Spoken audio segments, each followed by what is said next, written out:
नमस्कार दोस्तों, GST portal पर टैक्स पेयर के लिए नई फैसिलिटी को स्टार्ट किया गया है। दोस्तों, इससे पहले कि हम ये न्यूज़ डिस्कस करें, यदि अभी तक आपने चैनल को सब्सक्राइब नहीं किया है तो जल्दी से सब्सक्राइब कर लीजिए और नोटिफिकेशन बेल पे भी प्रेस कर दीजिए ताकि आपको रेगुलर जीएसटी के अपडेट मिलते रहें। दोस्तों, जीएसटी एक्ट के अंतर्गत यदि कोई व्यक्ति लगातार 6 महीने तक अपनी जीएसटी की रिटर्न नहीं भरता है तो उस केस में उसका जीएसटी नंबर सस्पेंड कर दिया जाता है। लेकिन यदि वो बाद में अपनी जीएसटी की रिटर्न भर देता है तो उसकी सस्पेंशन रिवोक की जा सकती है।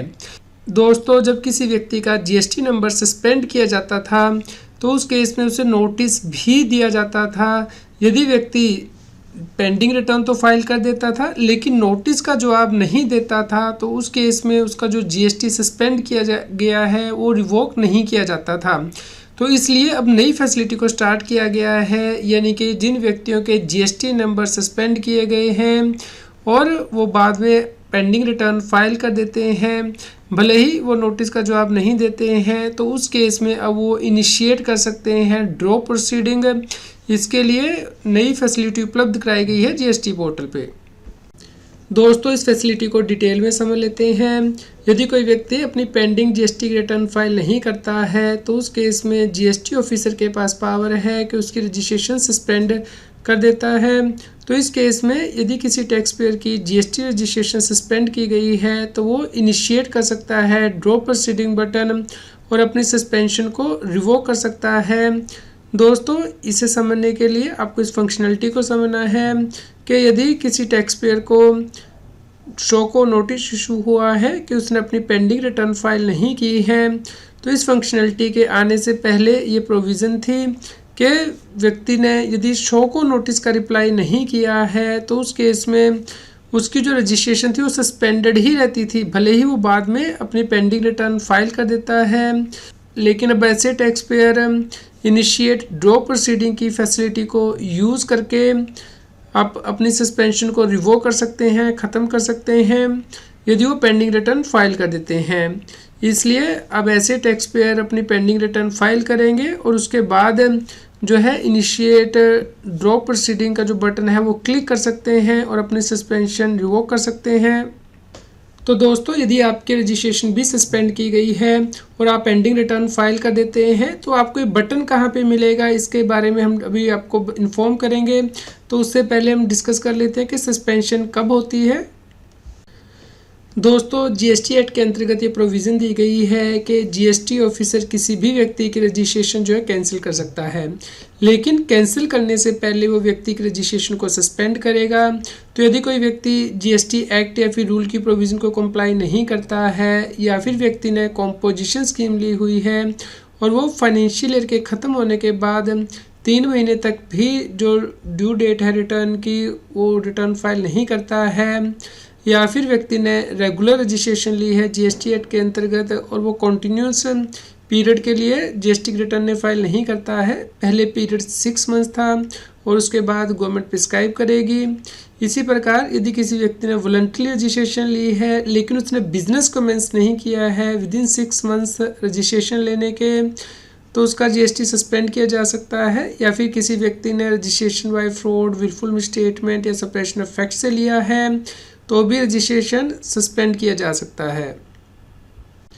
इसके अलावा दोस्तों, यदि कोई व्यक्ति अपने जीएसटी नंबर को कैंसिल करवाना चाहता है, मान लीजिए उसने बिजनेस डिसकंटिन्यू कर दिया है या फिर किसी और व्यक्ति को ट्रांसफ़र कर दिया है, प्रोप्राइटर की डेथ हो गई है, अमलगामेशन हो गया है, डीमर्जर हो गया है, तो उस केस में कैंसिल किया जाता है। या जो बिज़नेस का कॉन्स्टिट्यूशन वो चेंज हो गया है, मान लीजिए प्रोप्राइटरशिप से पार्टनरशिप फॉर्म बन गई है, या फिर व्यक्ति अब जीएसटी एक्ट के अंतर्गत रजिस्ट्रेशन लेने के लिए लायबल नहीं है तो वो रजिस्ट्रेशन को कैंसिल करने के लिए अप्लाई करता है।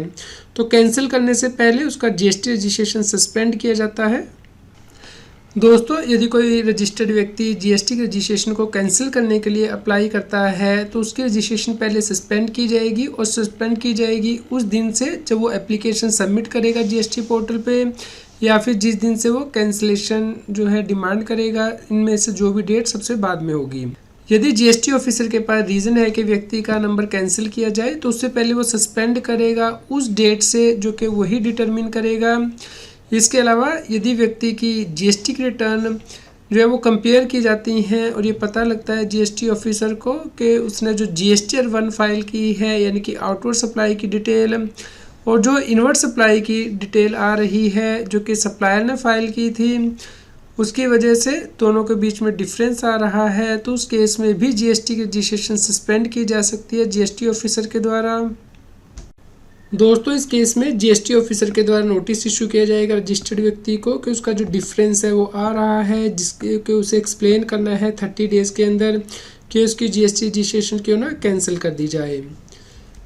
दोस्तों जिन व्यक्तियों का जीएसटी रजिस्ट्रेशन सस्पेंड किया जाएगा वो कोई टैक्सेबल सप्लाई नहीं कर सकते हैं इस सस्पेंशन के पीरियड में, यानी कि कोई टैक्स इनवाइस नहीं रेज कर सकते, यानी कि वो जीएसटी चार्ज नहीं कर सकते हैं। इसके अलावा यदि व्यक्ति का जीएसटी रजिस्ट्रेशन सस्पेंड किया गया है तो उसे कोई रिफंड भी नहीं दिया जाता है जीएसटी एक्ट के अंतर्गत। दोस्तों यदि किसी व्यक्ति का जीएसटी रजिस्ट्रेशन सस्पेंड किया गया है तो उसे रिवोक भी किया जा सकता है जैसे ही जीएसटी ऑफिसर अपनी कार्रवाई कंप्लीट कर लेगा, और ये इफेक्टिव होगी उस दिन से जब सस्पेंशन जो है इफेक्ट में आई थी। तो दोस्तों जीएसटी ऑफिसर जो है सस्पेंशन किसी भी टाइम रिवोक कर सकता है प्रोसीडिंग के दौरान। और यहाँ पे प्रोविज़न डाली गई थी कि यदि व्यक्ति पेंडिंग रिटर्न फाइल नहीं करता है तो उस केस में उसकी जो रजिस्ट्रेशन है वो सस्पेंड की जाएगी और उसे रिवोक किया जाएगा जब वो अपनी सभी पेंडिंग रिटर्न फाइल कर देगा। तो दोस्तों यहाँ पे प्रोविज़न क्योंकि इंसर्ट कर दी गई थी, इसलिए अब आप इनिशिएट डो प्रोसीडिंग का बटन जो प्रेस कर सकते हैं यदि आपने पेंडिंग रिटर्न फाइल कर दी हैं, तो उसके बाद आपकी रजिस्ट्रेशन जो है जो सस्पेंड हुई थी वो ऑटोमेटिकली रिवोक हो जाएगी। दोस्तों इनिशिएट ड्रॉ प्रोसीडिंग का बटन देखने के लिए आपको जीएसटी पोर्टल पे लॉगिन करना है, सर्विस टाइम में जाना है, यूजर सर्विस में जाना है और यहाँ पे व्यू नोटिस एंड ऑर्डर की टैब दी होगी उस पर क्लिक करना है। तो उसके बाद आपको ये जो बटन है यहाँ पे दिखाई देगा, आपको इसे प्रेस करना है।